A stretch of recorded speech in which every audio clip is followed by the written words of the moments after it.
love this stuff. What up? What's up, my man? We are glad you all could attend. Come inside to the show. You know, here we go. I better not be singing all right before they hang up and click, click. What's going on, partner? You have a good week? Yeah, man. I haven't seen you all week, actually.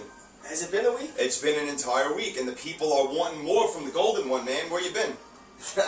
I've been around, man. I've been doing a little reporting. All right, I appreciate that. Constantly doing reporting, making sure we give the people what they want to hear. All right. Very nice. That's what I've been doing, man. Catch the Rising All-Stars game, that little challenge last night, or whatever that nonsense was going on? I did. You saw it? I did. That's cool. We're going to get into that a little bit. Before we do that, I want to give a special shout-out to sportsreport360.com. You should definitely check out that site. They recently featured our podcast on it. And they do a great job. They go really in-depth and did an awesome piece on the Queen of New York basketball, which is really cool. SportsReport360.com. Check it out. Yeah, that the Rising All-Star thing. I mean, you know, I don't really get into the younger guys too much, watching the sophomore rookie challenge. I know they changed it this year and made it. You know, they integrated them and everything. And Chuck and Shaq went ahead and picked their team. So what did you make out of it? Were you entertained at all? Well, or were you not entertained? I wasn't very much entertained at all. You weren't entertained? I wasn't entertained. He always brings it back to Lin. It's unbelievable. Well, he was part of the game, so... not really. He only had 2 points. Well, that's kind of part of the irony, I suppose, in it. You know, the last couple of years, it's been a lot of... it's been rookies versus sophomores. And I think there was like a prideful thing about it, so the game was way more competitive. Hadn't the rookies won the past couple of years too? Yeah, yeah, they have, right? But I think there was some sort of solidarity about that whole thing, where these guys are trying to play for each other in regards to not much defense. It's an all-star game. Yeah, I mean, I guess there is no revenge factor. It's not like the sophomores get left back in the NBA and they're gonna play again. You know, it's rookie sophomore. After your sophomore year, you're a junior now, I guess. So exactly. Unless they're leaving people back. No one's getting left back. So mix it up. Unless it's these guys that get perpetually hurt. And they never quite make it, like a Greg Oden. We'll get into him after. Right, I guess he's still considered a rookie. He might be still considered to be a rookie. But the game was highly uncompetitive. It was more about, hey, look at me. Look at all the things I can do because I have talent, but I'm not necessarily a great basketball player. I just have a lot of talent. And it really, it wasn't, it was a highlight reel, but it wasn't. It was a waste of my time, if I'm being honest. So it wasn't good basketball, but did you see anybody that was like, oh boy, wow, that kid's really good, or I'm impressed? Anybody who really, opened up your eyes a little bit? Kyrie Irving won the MVP, and I mean, he was, I don't know what the final numbers were, he was like 7 of 8 or no, I think he went 8 for 8 from 3 Oh my God, it was incredible. Yeah. I mean, hey, look, you know what? Even if nobody's guarding you, you're still hitting 3-pointers at the end of the day. Still hitting 3-pointers, and he has, I didn't realize how good his left hand was, and the issue with him is, this guy played like 9 games or 10 games with Duke last year as a freshman, so no one's really ever seen much of him. That's a good point. Unless you're in Cleveland and you're a Cavs fan. So this was my first full game really watching him, and he is awesome. Yeah, he's good. He is really, really good. That's why I try to tell Cleveland fans, chill out. You got your next LeBron James right there. Really, really good. And then Ricky Rubio. See him with the look at me stuff. I don't mind because it's not look at me. It's look what I can do for my teammates because it's mostly passing and dribbling. Right. But he was dribbling through the opponent's legs like most of the game. I saw it. Then he go through DeMarcus Cousins. He did that one time, and they showed that once, but it happened way more than once. He was doing it all game, and behind the back, and doing these around the back shots, around the back 3-pointers. Yeah. He's got skills. It's Kuzi-esque. Speaking of around the back, did John Wall put the ball behind his back and then dunk? He did. I mean, that was awesome. He did. That was real deal stuff. And I try to tell people about John Wall, look, he's on the worst team in the league. You put him on a better team, he's going to look like a better player, and he doesn't really have much help around him. I think that he's a really legit player. I'm not going to go ahead and call him a top 5 point guard, but I think he's an awesome athlete, and if he had better players around him, he would look much better. Well, that's my opinion. I agree, but here's the issue with him. He's also one of these combo guards who's playing point guard. He's more of a shoot-first guy than he is a disher, so to speak. So he's more of a 2. He's more of a 2. And going back to the, I want to say the 2010, the Vegas rookie camp thing when they run after the draft. Jeremy Lin apparently opened people's eyes back then and worked him over. So I'm not sure he makes people better. I don't know. Look, they showed the one good dunk, and that dunk was phenomenal. Yeah. We're talking about how good of an athlete he is, not necessarily how great of a point guard he would be. But he's obviously a sick basketball player. He's got a lot of talent, but they didn't show the other 2 or 3 or 4 or 5 look-at-me dunks that he missed. Okay. He banged off the back of the rim. All right. So were you voting me like Amari the other night when he was missing dunks? I actually think he put his hand in a popcorn bucket without the popcorn. It was just butter. Just butter? And then the ball seemed to be squirting. The whole game, though, with everybody, yeah. that was a sloppy game. Let's get into that, actually. Yeah. I want to jump into that. That game was one of the sloppiest games I've ever seen in my life, especially in the first half. And Lin finally had a bad game. It was bound to happen. You know, I mean, look, you're calling him the second coming of Steve Nash for about, 10, 11 games, and then all of a sudden he has a bad game, and now everybody's throwing him out the window. You know, everybody's jumping off the bandwagon. Right. Take it easy, guys. I mean, look, he obviously turns the ball over a lot, and they'll have to fix that. But he went up against the best defense in the league, against the best team in the league, on the road after winning the night before. Back-to-back nights. It sounds really nice, winning a basketball game in New York and then flying down to South Beach, 1,300 miles. But when you have to play the Heat that night, it's not really that great of a deal, and it showed on the court. They were bad. It was also his first big game against a really good team on the road. Like the game against the Mavs, the game against the Lakers, these games were at home. Right. This was on the road. And he just hasn't seen a team with that sort of defensive pressure. And people are kind of they're talking about, it was Mario Chalmers. Well, I got news for you. Mario Chalmers is a really good defender. And he's a pretty good basketball player. Mm-hmm. So there's no... And it wasn't just Chalmers. It was LeBron and it was Wade. And they clearly made it a point to go after him. They did. And it worked. It definitely worked. But you know what else I know? This is the guy's first game playing on that level with this sort of talent. And I just feel like with the turnovers, it's a growing process. He is surely, a guy like this with his brain, is surely going to learn from this. Absolutely. And the next time he plays the Heat, I'd be willing to bet a lot of something that wouldn't happen again. He's going to have, I'm sure he'll have a much better game next time. I'm sure There's he'll no doubt about it. be Again, he's a Harvard kid. He's smart. We know he's not the athlete that LeBron James and Dwayne Wade are, but you don't always have to be the greatest athlete in order to be an excellent basketball player. And I'm not calling him an excellent basketball. Well, in terms of relatively speaking, he is an excellent basketball player. He's one of probably the best 150, 200 on the entire planet when it comes down to it. So he's pretty damn good when you put it in perspective like that. But look, definitely a bad game. I'm not going to say that was he nervous? Maybe. I'm not going to say that was it. I'm going to say it was more the Miami Heat. It was more back-to-back nights having to come down. And look, just a tough one. I scratch it. For everybody out there who's saying, he's obviously a bust and it was all a fluke before, they hadn't played anybody yet, just relax. Let the kid settle in. That's way over the top. It's over the top. And you can't erase everything he did for the past 11 games on one game. No, because I'm sure when they play the Cavs on Wednesday night, and again, the Cavs aren't the Heat, but I'm sure he's going to have just as good of a game. He's going to have his 20 and his 8 or his 9 assists, and everything's going to be right in the world again. Right. And the next time they play the Heat, he's not going to have 8 points and 3 assists. I'm telling you right now, it's not going to be 8 points and 3 assists. 1 for 11 from the field. And by that point, there'll be more smoothness to the joining of all the Knicks. In terms of they'll just be, they have all these Baron Davis coming back and J.R. Smith joining the team and Carmelo Anthony coming back from injury. They'll be better. That's something people need to remember, that Baron Davis was supposed to be the guy when he came back from injury to run the point. And now he's not, and I'm not putting on him. What I'm trying to say is that there's been so much regrouping within this organization for the past year with Carmelo and Amari and now Jeremy Lin and bringing all these new players in, that it does take time. And I wish it was a longer season for them to get it together, but they do need time. And the fact is Amari is not playing well. Melo's not playing great. I love what Chandler's doing. To me, everybody can talk about Jeremy Lin being the savior of the team, and he is. I'm not taking anything away from him. But Chandler's been that key piece all year long, and especially on the defensive side of the ball, where the Knicks were in the bottom of the league last year. Now they're in the top of the league defensively, and I think that he's a main piece to deal with it, along with some others, no doubt. Yeah, I mean, you got Jeffries. You got. Jeffries is such a glue guy. I mean, he's so good at the double team. He's got a magnet attached to the ball in terms of loose balls. He seems to be everywhere, and he's long. So it helps him. And then I really think in that game in particular, I think they were missing Shumpert. I know that he wasn't there, but I think they missed his presence in terms of defense, whereas this team was swarming on Jeremy. Well, it couldn't have hurt, obviously. I mean, I really think his presence on the court would have made a big difference as it pertained to, I think Cole had a decent game. Yeah, everybody had a good game. Which, by the way, while I'm on the topic, Norris Cole.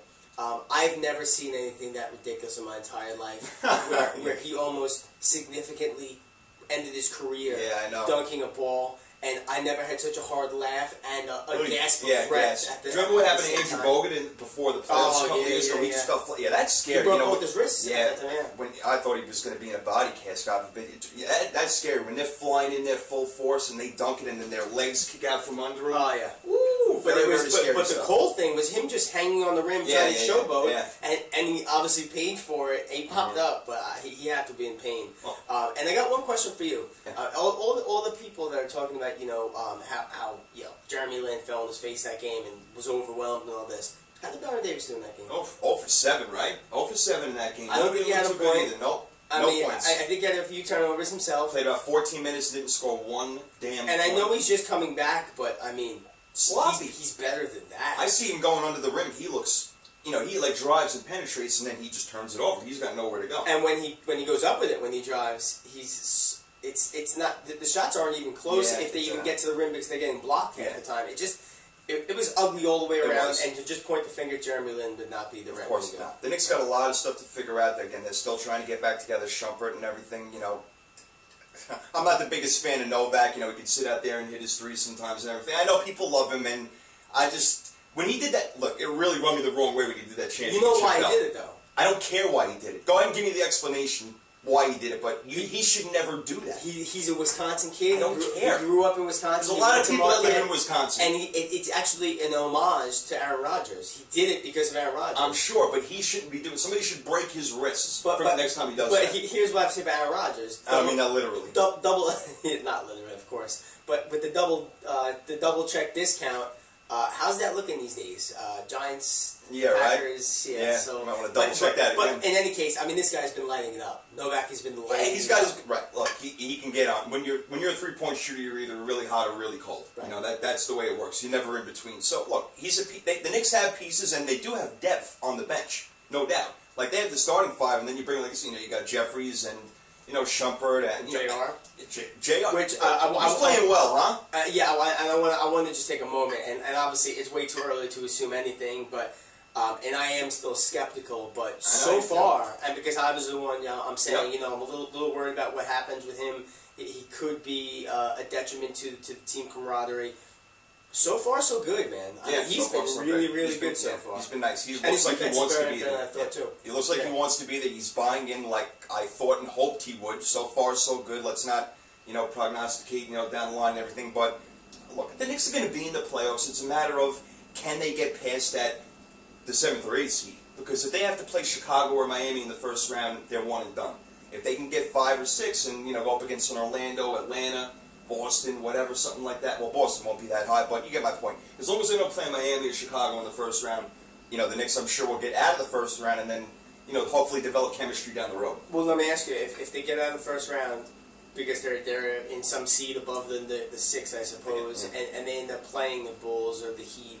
And they have momentum and chemistry at that point. Do you think they can beat the Bulls at that point? I don't think that they can beat either one of them, honestly, because the Chicago defense is just incredible, and they were winning games without Derrick Rose, and it's obvious that the Knicks have problems scoring on good defenses. And Miami and Chicago played 2 of the best defense in the league. So, and while and again, Dallas also plays good defense, and I know the Knicks beat them. They scored, I think, in the 90s in that game, so they can score, but going against the better defensive teams who also have excellent offensive players, I don't think the Knicks are ready yet. So, saying that from right now, no, I would say no. They couldn't beat either one of them. Not right now. Talk to me at the end of the year, maybe a different story, but I don't feel that way at this moment. Why? Do you? I mean, I don't feel that way at this moment, but I certainly do think it's within the realm of possibility with another 30 games to play, plus the chemistry they'll develop in winning a playoff series before they get to either one of those teams. I think they definitely stand a better shot of beating the Bulls than they do of the Heat. But I think in the 7-game series, I think anything's possible. Of course, anything is possible. Especially with the track record of one uncrowned king. Right, exactly. Yeah, let's kind of get into that. We are at the halfway point. He's going to the All-Star game, LeBron, Wade's going, Melo's going. They're all going to be starting together on the same team.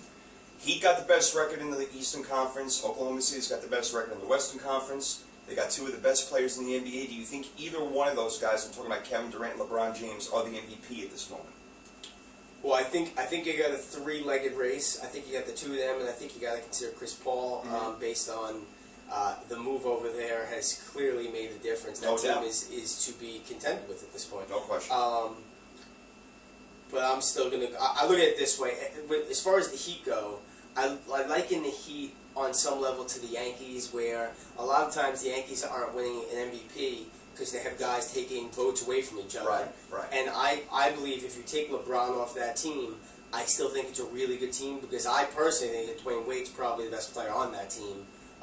Whereas if you take Durant off of the Oklahoma City Thunder, they are not the same team. So my MVP at this point is Kevin Durant. Okay, that's fair. I like the way you broke it down. I will say this one thing, though, that Miami, for the past couple of years before LeBron got there, they weren't that good. You know, they were just barely getting into playoffs. So you can say that him coming over there. And, of course, Chris Bosh, too, is there as well. And his name doesn't get mentioned. He is an all-star. He's a superstar. And they had the game against the Knicks.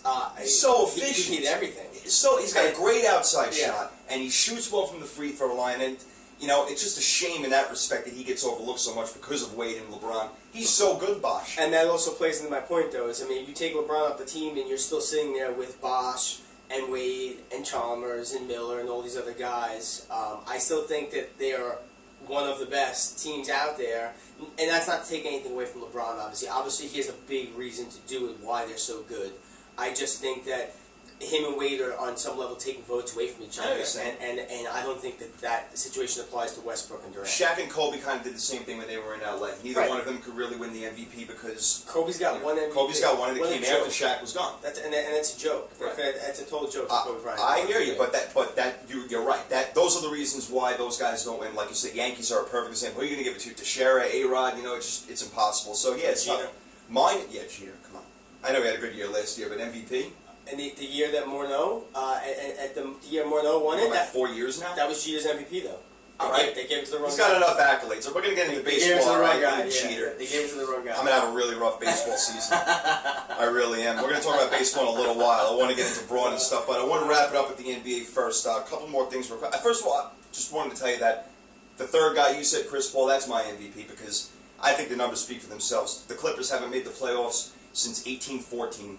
And they're going to this year. They're going to be the third seed at least, it looks like. Was it 1814 that they made it? Yeah, it was 1814. You don't remember? No? When they played the Argonauts? You don't remember that? All right. Was it the Argonauts? Maybe I'm wrong. We'll have to look it up. Was it the Minnesota Lakers? The Minnesota Lakers. Yeah, they had to change their name too. There's no lakes in LA as far as I know. I know they got a big ocean over there. Just like there's no jazz in Utah. There's no jazz. How do you know? You've never been to Utah. What do you know? You don't know damn clubs over there. I like Chris Paul. He's changed the whole thing over there. All right.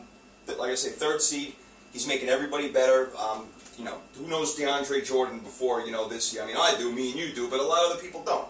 And he made Blake Griffin a starter in the All-Star game. That's true. You know, he did. And he's starting himself, and he's my MVP right now, and I'm pretty sure he's going to win it at the end of the year. I don't really see anybody overtaking him, but Durant would be the only other guy who possibly could.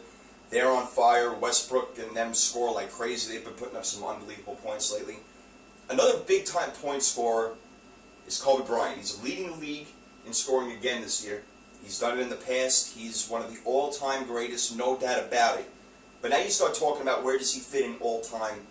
It's a tough question, and some people even debate whether or not he's the best player on the Lakers all-time. You know, Magic Johnson, Kareem Abdul-Jabbar, and stuff like that.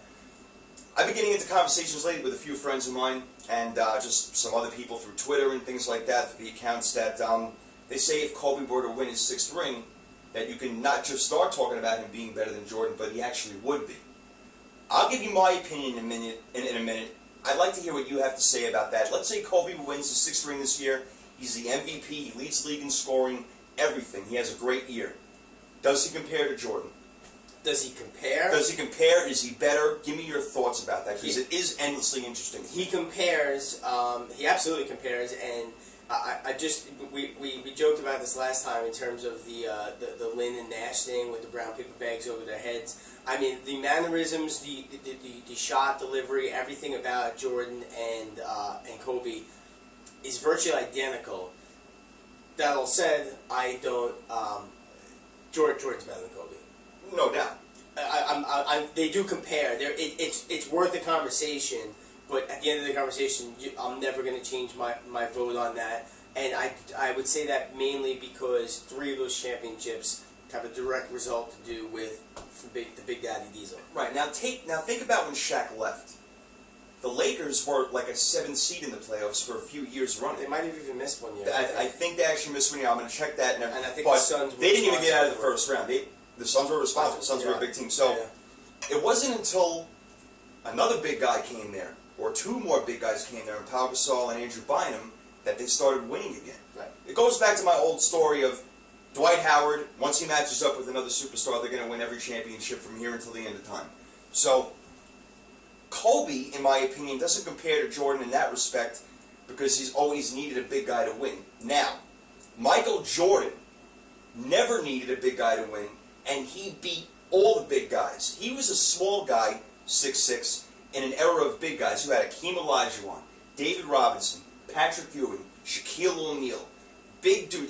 Detlef Schrempf's not a great, but the point is that the best players in the league were centers in the 90s. And he, being a smaller shooting guard, dominated everyone. Sean Kemp, Karl Malone, bigger guys. He beat everyone. But I think you're really underrating the likes of Bill Cartwright and Luke Longley. Right, that's right. I forgot about that. Yeah. There was another guy too. I forget his last name. Something with a W, like Wenning or something. What was that guy's name? I forget his name. I don't know. Billy D. Williams or something. Yeah, maybe him. I don't know. Bill Williams. I'm not sure. But you know what? You got to give the props to Scottie Pippen though too, and I think Tony Kukoc had something to do with some of that. But again, these guys aren't monsters either. These guys are also in that 6'8", 6'6", 6'7" range.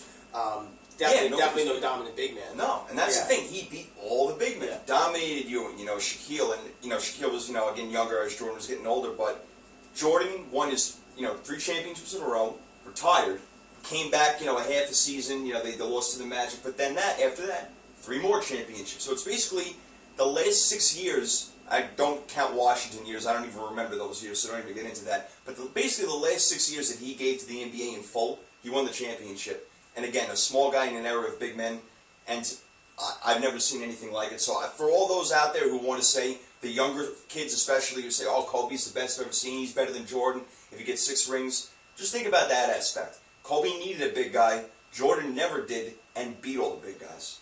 That's my point. No, I agree, and I'll also say this, and I feel like Kobe tends to also put so much on his back. The game the other night against Oklahoma City, if I'm not mistaken, I think at one point in that game his shooting was like 10 for 30 or something. He puts it on his back and then forgets there's 4 of the guys he's playing with that if you're not hitting your shots, spread it around. I don't think that was much ever an issue with Jordan because he had some other quality parts where he knew if he was off a little bit, he had the other guys to spur around to. Scottie Pippen will pick me up, Horace Grant will pick me up, Tony Kukoc will pick me up. And Kobe has it. He just tends to just put it all on himself. And I think that's one thing I wish for Kobe is not that he's selfish, but he tends to get in this, we'll call it a rut, where he just keeps banging it out, and it's not going anywhere. Like I said, it's worth a comparison. The 2 of them will always be neck and neck and compared, but you'll never get me to say, even if he wins the 6, to say that Kobe's better than Jordan. I don't care if he wins 7, to be honest with you. I really don't, because he's always needed that big guy. That's my argument. And you know what? Kobe Bryant also never played for the White Sox affiliate, the Barons. Yeah, that's true. He never did that. Took a little baseball. When I see him do that, maybe we'll have a little more of a leg. Yeah, statistically, he may tie and better Jordan in a lot of areas, but overall, not a shot in my mind. We got a lot more to do because Ryan Braun is a big story. I don't know how he squeezes his way out of that one, but we're going to get into it. It's endlessly interesting to me. I mean, that is amazing stuff. How first guy ever. Yeah, right. He's the Hebrew Hammer. The Hebrew Hammer. How did you get that nickname? Anyway, well, look, we're going to come back. I can think of one thing. Yeah, well, I mean, I guess in being Jewish, I guess that would have something to do with it, right? Well, there you go. Alright, thanks for hanging with us. I appreciate it. We're going through some changes on the website and the blog right now, so I don't want to give you that information yet and screw you guys up. So we'll be back in a bit. Hang tight. Thanks.